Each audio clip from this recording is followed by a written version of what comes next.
तो guys UPSC 2024 का notification फ़िलहाल आ चुका है। आज है 14 फरवरी और आज के लिए वैलेंटाइन आ चुका है। तो चलो अभी हम भरते हैं अपना फॉर्म और दिखाते हैं। वैसे ये मेरा सेकंड अटैम्प्ट होने वाला है, तो चलो दिखाते हैं कैसे कैसे क्या क्या भरना होता है। अगर आपको भी नहीं आता तो देखना पूरा वीडियो। तो गाइज़ अभी हमने खोल रखा है यूपीएससी का वेबसाइट अपने लैपटॉप पे, और ये दूसरे पेज में हमने खोल रखा है नोटिफिकेशन।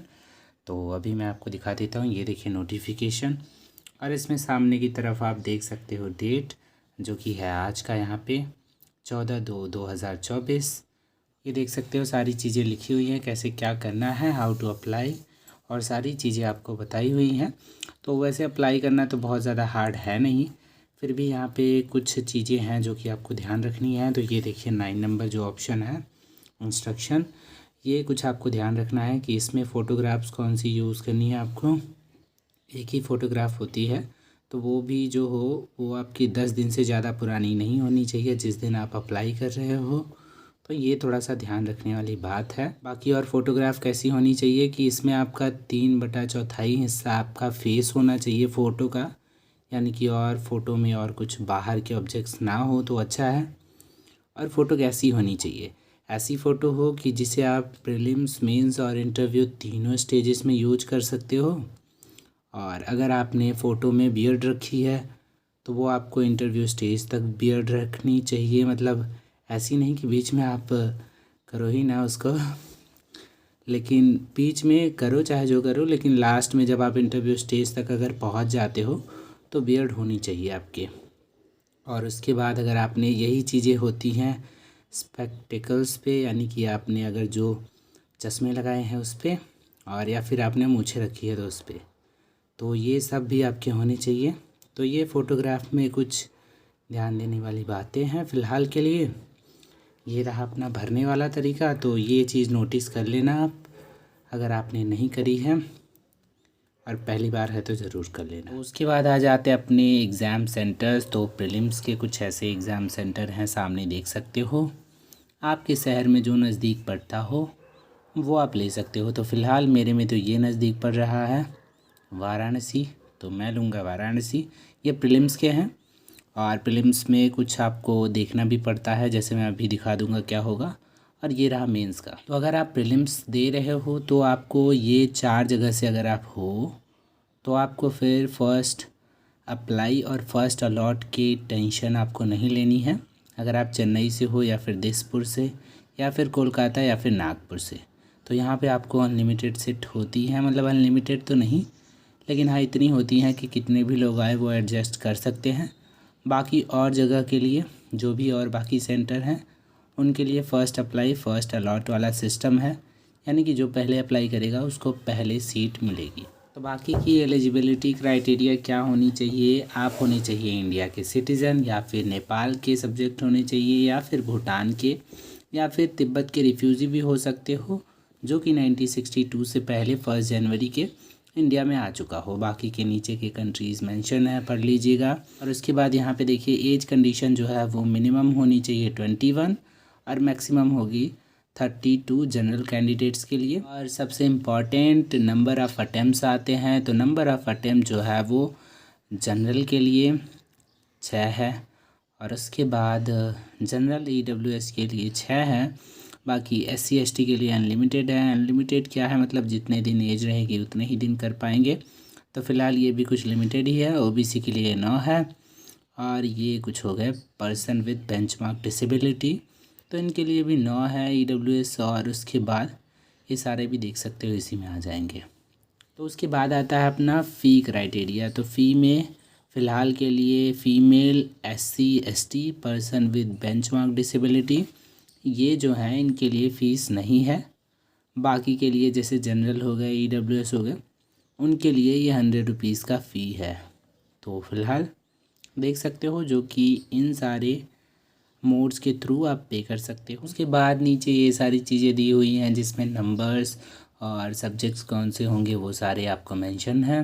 अगर आपको ये चीज़ें पढ़नी हो, अभी तक ना पता हो, उम्मीद करते हैं पता ही होगा।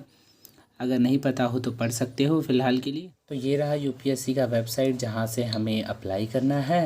ये ऑफिशियल वेबसाइट है, तो कहीं और से नहीं कीजिएगा अगर आप कर रहे हो तो। और फिलहाल देखो ये रहा वेबसाइट। यहाँ पे एक ऑप्शन है आपको दिख रहा है one time registration OTR for examination, इस पर टैप करना है और ये पेज आ जाएगा कुछ ऐसा। तो अगर आपने ऑलरेडी रजिस्ट्रेशन किया हुआ है तो ये रहा ऑलरेडी रजिस्टर्ड, ऐसे आएगा ऑप्शन। नहीं किया हुआ है तो यहाँ पे जाएंगे न्यू रजिस्ट्रेशन पे और फिर यहाँ पे अपनी डिटेल्स भरेंगे जो कि यहाँ पे आपको मेंशन की हुई हैं। तो ये सारी चीज़ें आपको डालनी है और इसके बाद ये सिर्फ वन टाइम होता है, तो ये आपको बार बार करने की ज़रूरत नहीं है। अगर आपने पहले किया हुआ है और नहीं किया हुआ है तो क्या क्या चीज़ें लगेंगी यहाँ पे देख लो।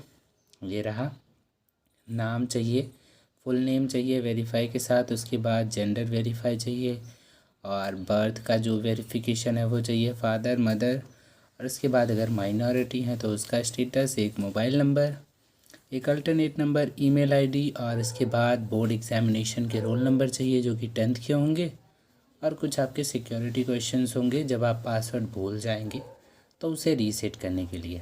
उसके बाद यहाँ पे देख सकते हो ऑलरेडी रजिस्टर्ड होगी तो क्या क्या आपको मिलेगा और उसके बाद वेरिफिकेशन के लिए ये सारी चीज़ें होंगी और डैशबोर्ड आपका ऐसे आएगा जब एक्टिव एग्जामिनेशन आपको भरना होगा, तो अगर जब रजिस्टर कर लोगे तो फ़िलहाल यहाँ पे आप आओगे, बैक तो होता नहीं है तो ये मैं पेज कट कर देता हूँ और अगेन आता हूँ इस पेज पे।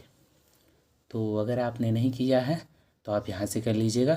फ़िलहाल जिसने किया हुआ है वो यहाँ पे अपनी डिटेल भरेगा और भर के करेगा अंदर एंटर। तो OTR लॉगिन करने के बाद ऐसा कुछ पेज आएगा। तो यहाँ पे देख सकते हो आपको इतने सारे ऑप्शंस मिलेंगे। तो यहाँ पे आपको डैशबोर्ड पे अपने जाना है और डैशबोर्ड पे जाने के बाद ये देखिए यहाँ पे स्टेटस दिखाएगा अगर आपने कोई रीसेंट करी होगी तो, और इसके बाद लेटेस्ट नोटिफिकेशन पे आना है और यहाँ पे देखिए आ जाएगा फॉर्म जो कि आपको भरना है। नोटिफिकेशन अगर आपको डाउनलोड करना है तो यहीं से आप कर सकते हैं, इंग्लिश में भी हिंदी में भी, और अगर आपको नहीं करना है आपने पहले से कर लिया हुआ है तो अच्छी बात है। तो यहाँ पे आप अपना OTR जो आपने अभी किया जस्ट वो कर सकते हो अपडेट, और अगर नहीं करना है तो यहाँ पे करने के लिए आपको भरना पड़ेगा पार्ट 1। तो यहाँ पे करो क्लिक और भरो पार्ट 1। तो चलो यहाँ पे करते हैं क्लिक और भरते हैं पार्ट 1। तो यहाँ पे ऐसे कुछ इंस्ट्रक्शन हैं जो आपको पढ़ लेने हैं, कैसे आपकी क्या होनी चाहिए, फ़ोटो की लंबाई और बाकी सारी चीज़ें, वही सारी चीज़ें यहाँ भी लिखी हुई हैं। तो ये देखिए फ़ोटो जो अपलोड होगी उसकी जो फाइल है वो 300 से ज़्यादा KB की नहीं होनी चाहिए और कम से कम 20 KB की होनी चाहिए। इसके बाद आपको नीचे आ जाना है यहाँ पे और ये कर देना है आपको यस। तो जैसे ही आप यस करेंगे यहाँ पे आपका ये पेज खुल जाएगा। अब यहाँ पे मेरे डिटेल्स हैं तो वो मैंने हाइड करके रखे हैं और इसके बाद आप आएंगे ऐसे नीचे तो यहाँ पे आपको ये सारे ऑप्शंस मिलेंगे जो कि आपको भरने होंगे। तो नेशनलिटी आपकी जहाँ तक हम उम्मीद करते हैं इंडियन ही होगी, और इसके बाद ये मैरिटल स्टेटस डालने हैं आपको, मैरिड हैं या अनमैरिड। तो फ़िलहाल के लिए तो हम हैं अनमैरिड, आप अपना देख लेना। और ये आपको देखना है कि आप पर्सन विद बेंचमार्क डिसेबिलिटी में आते हो या नहीं। आते हो तो ये डिफ़ॉल्ट में नो होगा, आपको यस कर देना है, नहीं आते हो तो उसे बिल्कुल नहीं छेड़ना। उसके बाद यहाँ पे आ जाएगा आपका क्या आप रिजर्वेशन लेना चाहते हैं, जनरल, SC ST OBC या फिर EWS, तो ये आप सेलेक्ट कर सकते हो। तो यहाँ पे आता है ये एक और ऑप्शन शैक्षिक योग्यता यानी कि एजुकेशन क्वालिफ़िकेशन का। तो इसमें आपसे पूछ रहा है कि आपने पास कर लिया हुआ है अपना ग्रेजुएशन या फिर अभी अपीयरिंग हो, तो वो आपको चूज़ कर लेना है। 2 ऑप्शन है, ये पास का है, ये अपीयरिंग का है। और उसके बाद अगर कर लिया है तो क्या किया है वो आपको बता देना है। यहाँ पे आपकी जो भी डिग्री हो वो आपको चूज़ करके और बता देनी है। तो इसके बाद यहाँ पे आपको देखिए एड्रेस अपना भरना होगा, कौन से UT या फिर स्टेट से हो वो, इसको भरने के बाद आपको आगे बढ़ना है। उसके बाद कुछ ऐसा पेज आएगा जहाँ पे आपको अपना आइडेंटिटी प्रूफ जो है वो देना होगा, उसका नंबर, और फाइल अपलोड करनी होगी जो कि होगी PDF फॉर्मेट में। और इसके बाद नीचे यहाँ पे सेंटर और अपनी लैंग्वेज प्रेफरेंस डालनी होगी और ऑप्शनल सब्जेक्ट बताना होगा।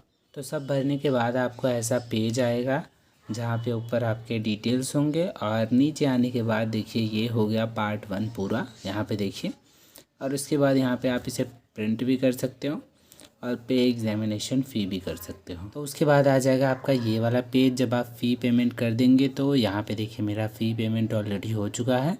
फिर आपको अपने फ़ोटोग्राफ्स और सिग्नेचर अपलोड कर देने हैं और उसके बाद आपका सेंटर सेलेक्शन करके ये कर देना है।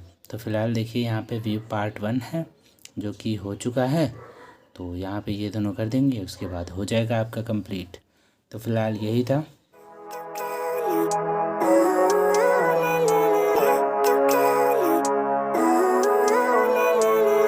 Living life, every day, late at night, not okay. All I want, and I pray, all I need are some better